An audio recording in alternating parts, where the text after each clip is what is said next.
नमस्कार आप सभी को। आज मैं सुनाऊंगी आपको अज्जा एकादशी की कहानी। पुराने समय में हरिश्चंद्र नाम का राजा राज्य करता था।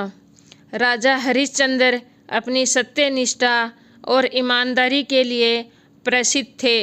एक बार देवताओं ने इनकी परीक्षा लेने की एक योजना बनाई। राजा ने स्वप्न में देखा कि ऋषि विश्वामित्र को उन्होंने अपना राजपाट दान कर दिया है।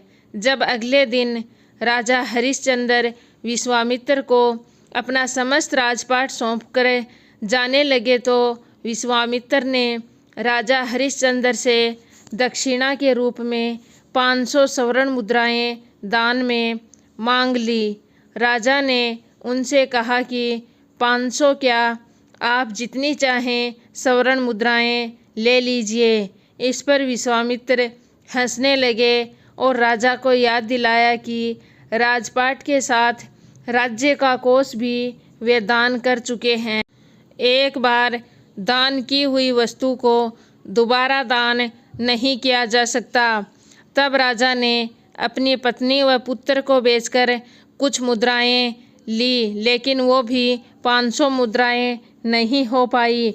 फिर राजा हरिश्चंद्र ने अपने आप को भी बेच डाला और 500 मुद्राएं ऋषि विश्वामित्र को दक्षिणा के रूप में दे दी। राजा हरिश्चंद्र ने जहां खुद को बेचा था वह शमशान का चांडाल था। चांडाल ने राजा हरिश्चंद्र को शमशान भूमि में दाह संस्कार के लिए कर वसूली का काम दे दिया। राजा चांडाल का दास बनकर सत्य को धारण करता हुआ मृतकों का वस्त्र ग्रहण करता रहा, मगर किसी प्रकार से सत्य से विचलित नहीं हुआ।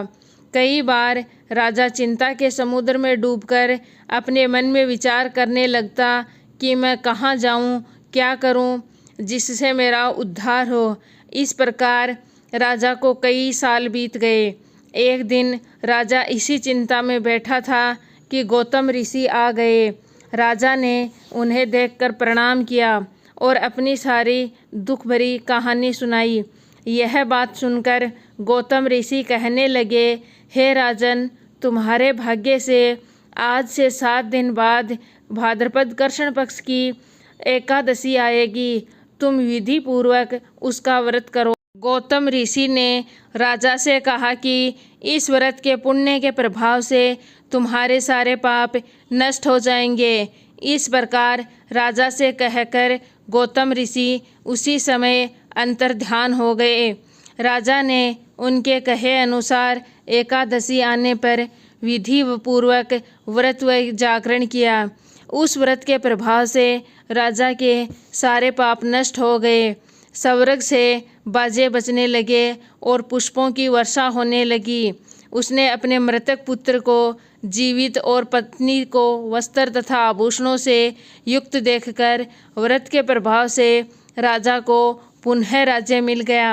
अंत में वह अपने परिवार के साथ स्वर्ग को गए। ऐसा माना जाता है कि इस एकादशी के उपवास के कारण 1000 अश्वमेध यज्ञ, कठिन तपस्या, तीर्थ में स्नान, दान आदि से मिलने वाले फलों का मूल्य से भी अधिक इस एकादशी का उपवास का मूल्य है। मन निर्मल करता है, हृदय शुद्ध करता है तथा सद्मार्ग पर चलने की प्रेरणा देता है। बोलो विष्णु भगवान की जय, एकादशी माता की जय। एकादशी की कहानी आपको अच्छी लगे तो वीडियो को लाइक, शेयर और प्लीज़ चैनल को सब्सक्राइब ज़रूर कीजिए।